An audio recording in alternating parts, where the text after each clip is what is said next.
Assalamualaikum warahmatullahi wabarakatuh.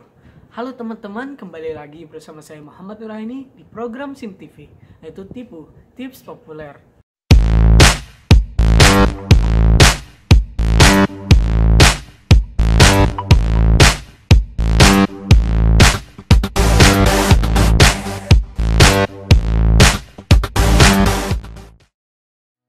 Wah teman-teman, udah lama nih kita nggak berjumpa.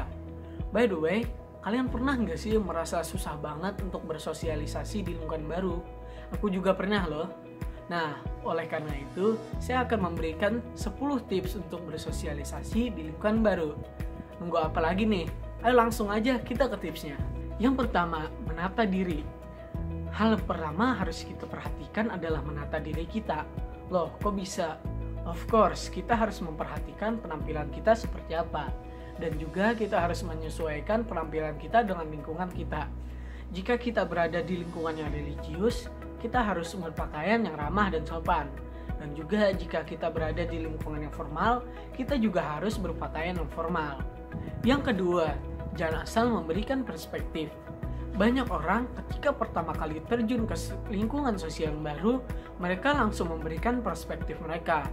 Contohnya saja, ketika kita pertama kali masuk sekolah atau ke tempat yang baru saja kita kunjungi, kita pasti memikirkan apakah tempat itu jelek atau bagus.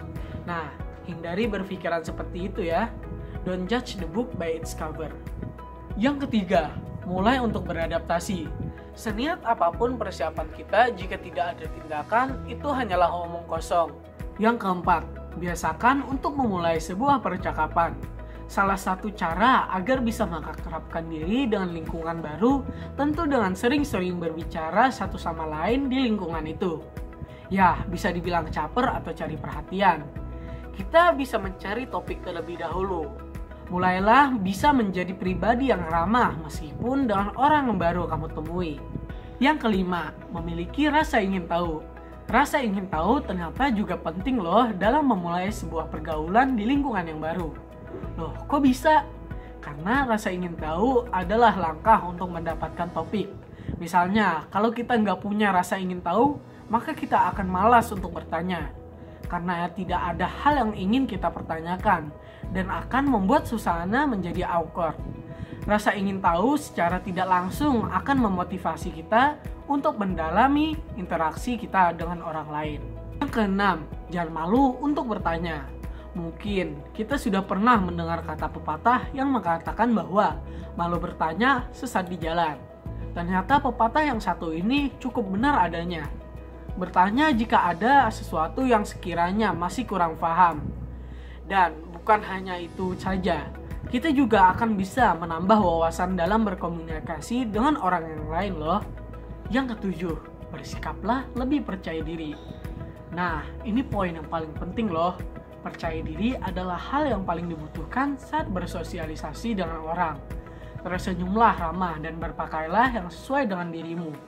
Jangan berlebihan. Jika kita bersikap percaya diri, itu akan membangun kepercayaan seseorang terhadap kita. Yang kedelapan, pahami budaya dan aturan di lingkungan baru. Dimanapun kita berada, tentu saja kita akan menemukan yang namanya peraturan, bukan? Karena sebebas-bebasnya suatu lingkungan, pasti terkait oleh yang namanya aturan. Peraturan ini sebenarnya mutlak dan diperlukan agar kehidupan dalam lingkungan tersebut dapat berjalan teratur. Kita pun harus menaati peraturan yang tersebut, baik tertulis maupun tidak tertulis. Yang kesembilan, open-minded. Sebagai orang baru di suatu lingkungan, tentu kita membutuhkan banyak bantuan dan informasi bukan dari orang yang ada di lingkungan sekitar. Untuk itu, belajarlah untuk menerima kritik dan saran orang lain agar bisa lebih akrab dengan lingkungan baru. Yang ke-10, pahami lawan bicara. Bukan hanya seorang public speaker yang harus mengetahui audiens mereka, tetapi seorang persuasif juga harus mengetahui luar dan dalam lawan bicara mereka. Bagaimana kita harus berbicara kepada orang yang pemalu, atau bagaimana kita harus berbicara kepada orang yang agresif. Setiap orang berbeda. Jika kita mampu menghadapi mereka, maka kita akan mendapatkan perhatian dari mereka. Nah, bagaimana nih dengan tips-tips ini? Semoga bermanfaat ya teman-teman. Jangan lupa saksikan terus Tipu di SIM TV Official. Saya Muhammad Uraini mengucapkan terima kasih. Wassalamualaikum warahmatullahi wabarakatuh.